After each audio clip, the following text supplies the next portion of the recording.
Good morning, YouTube, and welcome back to the Green Thumbs Gardening channel. Today is reveal day down at our backyard escapes, 1,100-gallon koi pond in our backyard here at the Green Thumbs Gardening channel. And what we're going to do today is remove the plastic from our hummingbird and butterfly habitat wildflower garden seed beds that we planted today, and let you guys see what actually happened over the past 3 to 4 days since we planted these seeds. We've noticed that the majority of these seeds have either already germinated or are currently in the process of germinating. So we actually need to go ahead and uncover these seeds so that they can get some air underneath there, and we need to actually water them down again and let them get some actual exposure to the atmosphere here. So we're going to go ahead and do that today. We're going to start with this first one right here. We're going to actually pull this plastic back and remove the sand. And we'll bring you guys right back to let you see what we revealed once we pull this plastic back. Hang tight.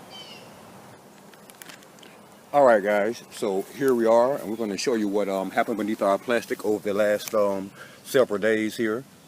If you look closely, you can see a lot of green sprouts here along this first row. What we did, we planted a dozen rows of evenly spaced seeds from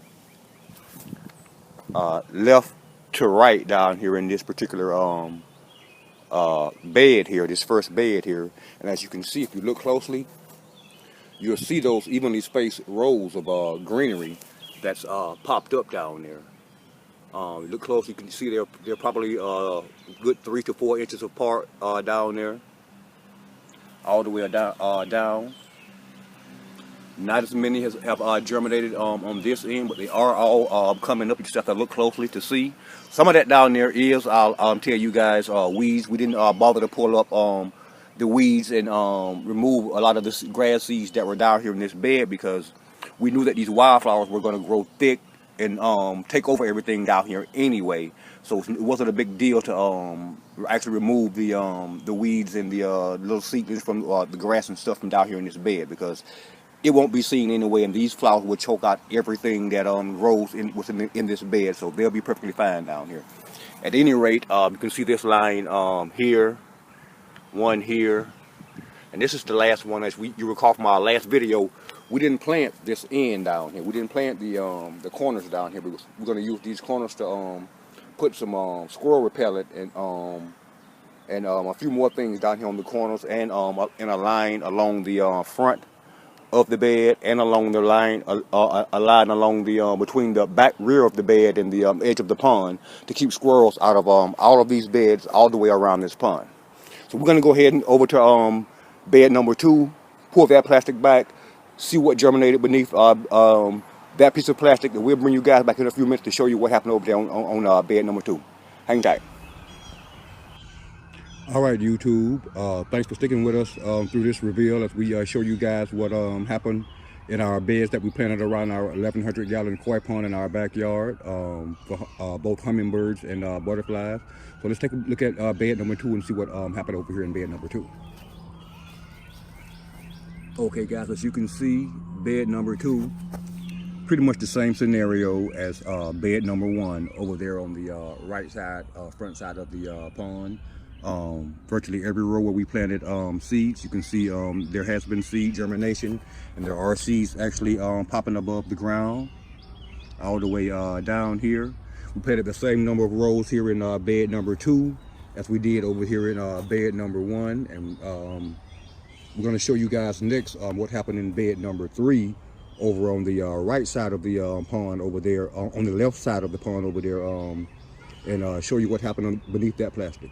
So hang tight.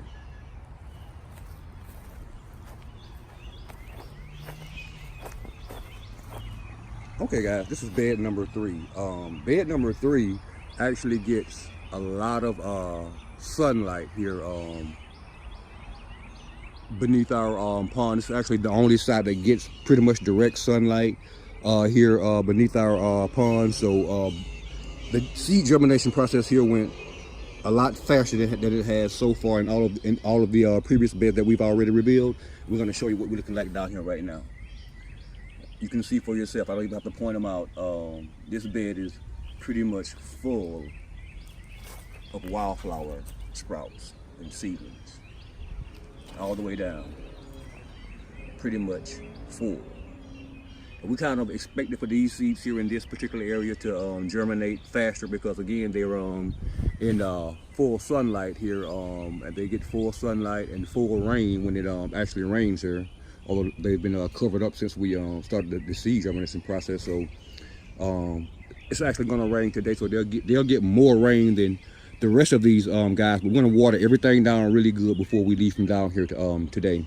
So we have 3 more beds to uncover there and on the other side of the pond. We'll bring you guys back in a few minutes to show you what happened beneath this piece of plastic here on the rear left side of the pond. Hang tight. All right, YouTube, this is bed number 4 on the rear side of our garden pond here at the Green Thumbs Gardening channel. I'm gonna take you in a little close for this view. We don't get as much sunlight here in this spot as we do over there in that spot, and in the front side of that spot over there. But we do get plenty of partial sunlight here all during the day, and we get good sunlight here late in the evening hours. So I'm gonna take you in close to let you see what has happened so far. Seed germination has been a little slower here, but very well. So we're gonna show you what happened over here. Check out this first row right here, front to back, all the way down. Second row, third row. So also, though this spot doesn't get as much sun as some of the other spots, as you can see, virtually every row we have seed germination. So we're looking, feeling very optimistic about this row over here. Sun just popped out. As you can see, we do get partial sunlight all during the day here. So all 12 rows, we do have seed germination here in this 4th row over here. We do have 2 more beds to reveal. So we'll bring you guys back once we get this 5th bed here uncovered. Hang tight. All right, guys, this is bed number 5 here. I'm going to show you guys what happened here in bed number 5. Take a look at that, YouTube. First row, second row, third row, 4th row, 5th row. All of these guys here in this particular area have germinated or are currently in the process of germinating here. We don't even really have to point these guys out to you. You can just see all of that greenery down there. And yes, most of what you see down there is indeed our hummingbird and butterfly wildflower garden mixture of seeds that we planted. Looking just excellent over here in bed number 5. So we have 1 more bed to go over here, bed number 6. We'll bring you guys back in just a second to show you what happened over there in bed number 6. Okay, guys, we're about to reveal our 6th and final bed here on the right side of our 1,100 gallon koi and goldfish pond. We'll show you what happened in this area when we planted seeds over here.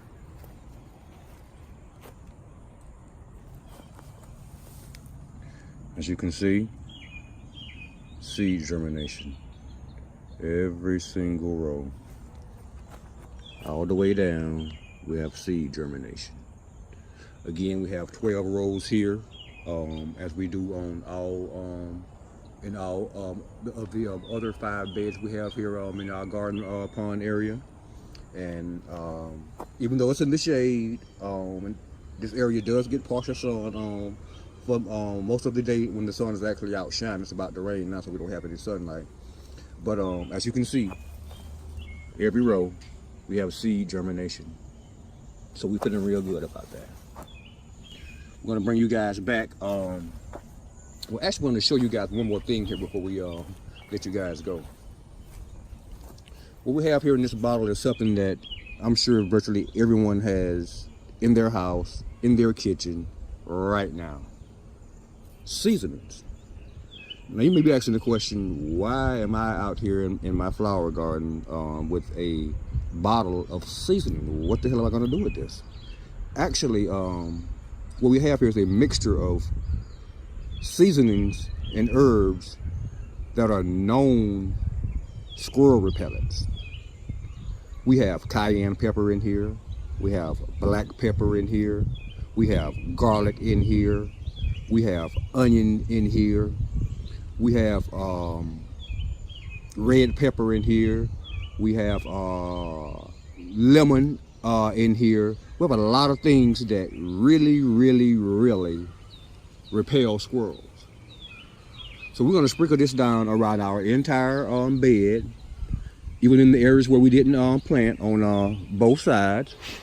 And since it's about to rain, we're going to come back immediately after it rains and do this again, because the rain tends to lessen the effect that this has in repelling squirrels. Squirrels simply cannot stand onions, garlic, scallions, lavender, mint, a bunch of things. So what we have in here is a mixture of squirrel be gone.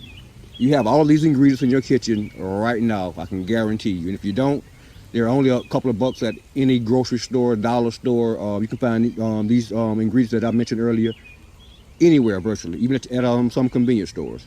So what I'm going to do here is actually sprinkle a light coating of this all the way around the outside of the bed, along the walkways, and on the bed, in between the rear of the beds and the garden pond itself.